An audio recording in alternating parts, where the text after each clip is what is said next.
lovelies, welcome back to my channel. So in today's video, as you can see by the title, we're going to be going over some girl talk, girl advice questions that I have. So what I did was I went in ChatGPT and then just put in some questions a topic basically, and I just got some questions off the topic, and that's what I'm basically going to be doing this video. So I'm going to break this video up into different sections, basically different topics. And if you see me looking down, I have my phone with the questions and everything on them. I put them on my Notion. I'll get comfy and let's get into these basically girl talk questions. So the first section of this video is going to be on navigating life as a teenager / young adult, and the first question that I have is, how do I deal with peer pressure? So I honestly just got out of high school in June, so I basically just gotten out of peer pressure, the environment of peer pressure where it normally happens. So I feel like I know a lot of things about this. First things first, go with your gut. So if you feel like there's something not right about the situation, or if you're inside some type of party or anything like that, you're inside a situation that you feel uncomfortable in, don't go if you don't want to go. That's the first thing. So if you're not there, then you obviously won't be succumb to peer pressure as easily as if you were there. Try to stay out of those situations where you know you might be put into some peer pressure. If you're already in a situation where you're being peer pressured, honestly, your strongest thing you can say is no. It really doesn't matter if these people are looking at you weird, or if they don't want to be your friends anymore, or if anything like that. If they don't want to be your friends based off of you saying no, then they weren't your friends anyway. They just wanted to use you for their enjoyment. They wanted you there just for their entertainment. That means that they didn't have good intentions at all to begin with. So if you're in a situation where you feel like you're being peer pressured and you already said no, and then people are starting to be like, oh, you're lame, then you don't need to be there anyway. And if somebody feels like what you're doing is bothering them so much to where now they're mad at you, or your decision makes them mad, then they have other things that they need to work on, because there's no reason why you saying no based off something that you don't want to do because you're uncomfortable should make them mad. And just keep that in mind for later on. If y'all do go out somewhere else, you know that you can't be around this person because they'll switch up, or they'll be just like everybody else and try to peer pressure you into something that you just don't want to do. The next question is, how do I stay focused on my goals when others around me aren't? Honestly, you just have to get away from the people who aren't as supportive, even if they're supportive, but they always playing around, they're always goofing around, and you have things that you're trying to do. You have to be around people that's also trying to do things for themselves, and not hang around people that have nothing going for themselves, because if you do, then you will slowly start going away from your goals and not wanting to do it and wanting to play around or joke around all the time with those type of people. So my best advice would be is to just get away from those friends, or just people in general. Classmates are just always goofing around. They don't take anything seriously. They don't have any goals that they want to pursue themselves that are actually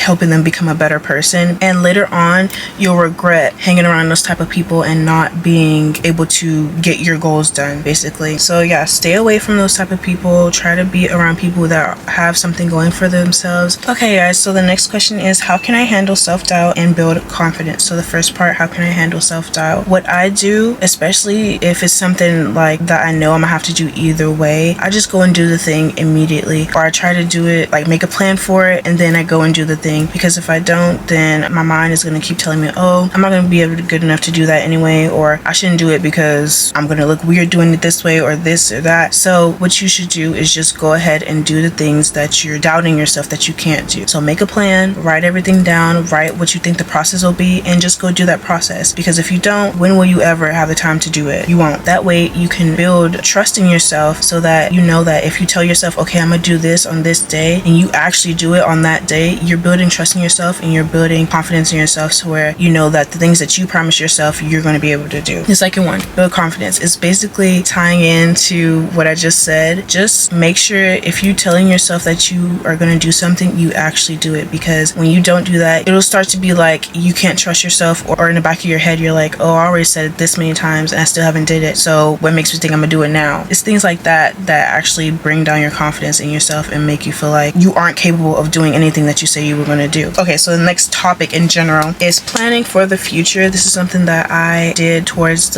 my junior year to the end of my senior year. I had to really settle on a plan that I wanted to do, especially for going to college and figuring out exactly what I want to do. The first question is, how can I figure out out what career or life path is right for me. So what I did really is I went through like 3 different career paths as I was in high school. So my 9th grade year, I think I wanted to be an architect or something like that. I think because I liked drawing and I liked, like, you know, painting and stuff like that. This was like from 8th grade to like 9th grade. This is what I wanted to be, an architect. And then I can't really remember like what got me into wanting to do psych, but I think it was sophomore year when I actually started figuring out, okay, like I kind of want to do psychology. I kind of want to be a psychologist, or yeah, something in that field, in that realm. In junior year, it was the same thing. I wanted to be a psychologist. I knew from then I wanted to be a psychiatrist. I just didn't know like what type of psychiatry I wanted to do, if I wanted to be occupational, family, children, like anything like that. So in senior year, we had this internship, and I had an internship up at the job that my mom works at. She works kind of like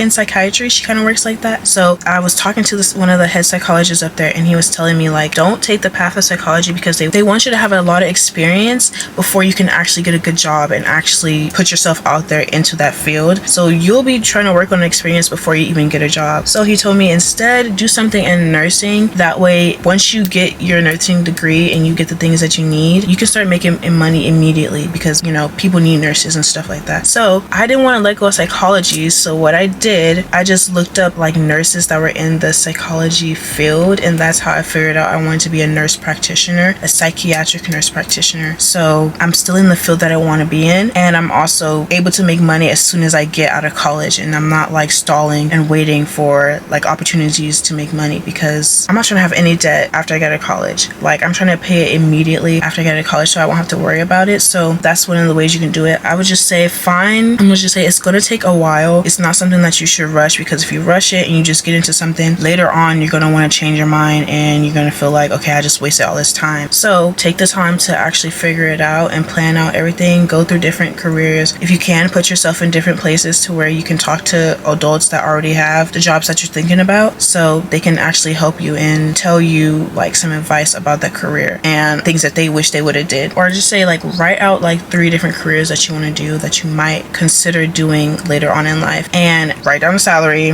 write down what you need to be in this field. After you write that down, then try to put yourself in places where these people are, or in the jobs and careers that you want to be in, so that you can basically observe them and see exactly what they do on their job and see if you actually really like it or if you don't. The second question is, how do I set realistic goals and stick to them? So this is something that I'm still working on with being consistent. Let's just take my YouTube for example. What I normally do is, if I have a video idea, immediately I will put it in on my Notion, because you know later on you might forget it or might be doing other things to where you forget. So immediately put my video idea in Notion, and after I do that, I start planning and seeing exactly and writing down exactly what I would think I want to do in the video. That way when I come back to it later on, it's there for me and I don't really have to use much brain energy because I already did it before. So it's the same thing with setting goals. When you set goals for yourself, write out exactly how you want to achieve that goal. Like, so let's just say I want to lose 20 pounds by March. So you need to write out exactly how you want to do that. You need to write out a meal plan, you need to write out a workout plan, you need to write out how many times you're going to work out in the week, when is your rest days going to be, like cheat meals, or if you're going to have cheat meals in general, or if you're not going to have cheat meals, like how is your diet going to be specifically. You need to write everything down, and you're able to visualize it on paper and see exactly how you're going to do these things. And that's the easy part out of the way. Now that you've planned everything, now you just have to you just have to tell yourself that this is something that you're going to do now every day. Even if you don't have it every day or every week, this is just something that we got to do, because your body's going to tell you, oh no, I don't feel like doing this, I just want to lay down, I just want to go on my phone. But you have to tell yourself that this is just something that we have to do now. And the more you tell yourself that, the more that your body is going to be like, okay, well, I already know how to do this, so we're just going to do this consecutively and consistently. That's how you become consistent with your goals, and that's something that I'm working on as well, being consistent with my goals. The one thing that I've been doing, having 3 set things that I do every day. You just do this consistently, and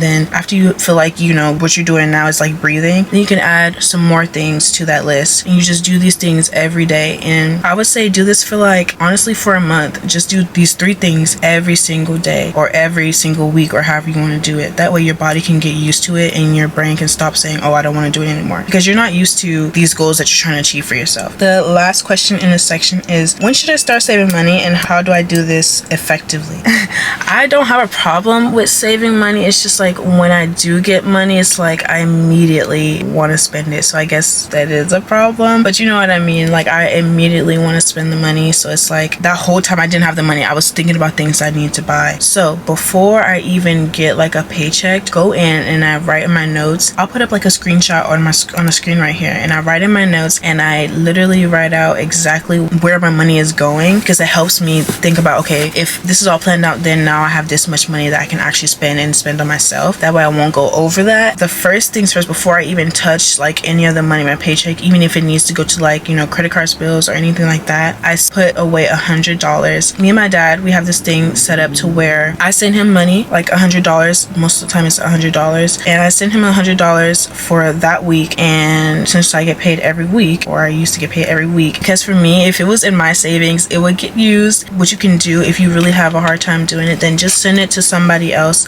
that you trust, like a parent or a guardian or anything. Send it to them and have them save it and make an account for you, and you save it in their account, and you just, all you have to do is just send them money every week or every month or whatever y'all agreed upon. And yeah, you really don't have to worry about it at all. I think now I'm at $600, and if that was in my account right now, it would get spent. It's in his account, so I know it's not going to get spent, it's not going to get touched. That's an easier way to save your money if you have somebody you can trust, and you can put your money into to where you know they're not going to touch it, and you are now not going to touch it. Okay, also the next category is family and relationships, and the first question is, how do I maintain a close relationship with my siblings or family? For me, this has always been like second nature, because I'm always so close with my sisters. Like we see each other every day, we talk to each other every day, we, you know, play games with each other, you know, we bicker, but we are always with each other, and this is just how we were raised. So, but what I would say is just try to have more conversations with your siblings, or just do things together so you all are actually close, because you know they have their friends, you have your friends, but you're not going to get closer if you're always hanging out with your friends. Or if your friends don't like your siblings, they're not your friends, because why wouldn't your friends like your siblings? It doesn't make sense. You don't be friends with somebody and you know they have siblings and then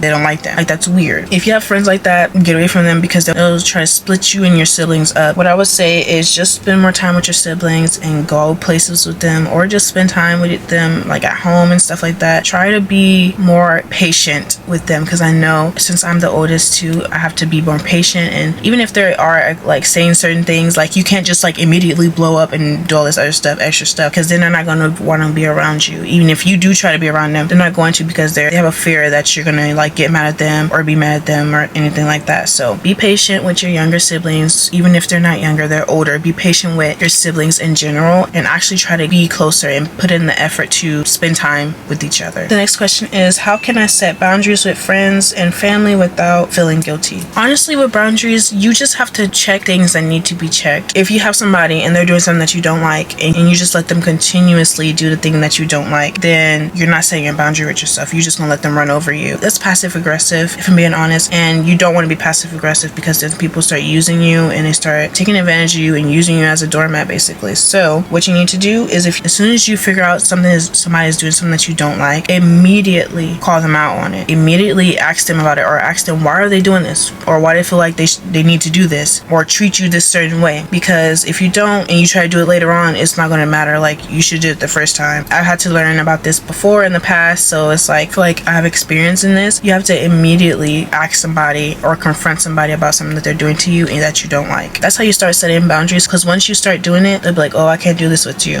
or I can do this with her. Like, if I do this with her, then this is gonna happen. The next one is, how do I navigate toxic relationships and friendships? Friendships specifically, just get those people out of your life. Like, if you know that they're treating you a certain way, and you know that it's not a good way, and you know that you don't like it, or every time you're with that person you just feel like uncomfortable and you don't want to be around that person, just leave the person. The worst thing you can do is stay, and you know that what they're doing to you is not right, or how they're treating you, you don't like it. So find other people that are actually going to treat you better and not put you through the same thing that they've put you through. Okay, lovely, so that is the end of today's video. I feel like it was kind of long. I don't know, I'm gonna try to condense it as much as possible so you guys don't have to sit through a whole, you know, hour of me talking.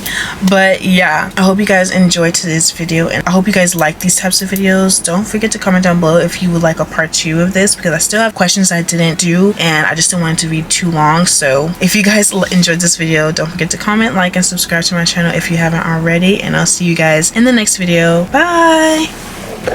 Wait. What do you like about this girl? I mean, there's like a lot of things. I'd probably start with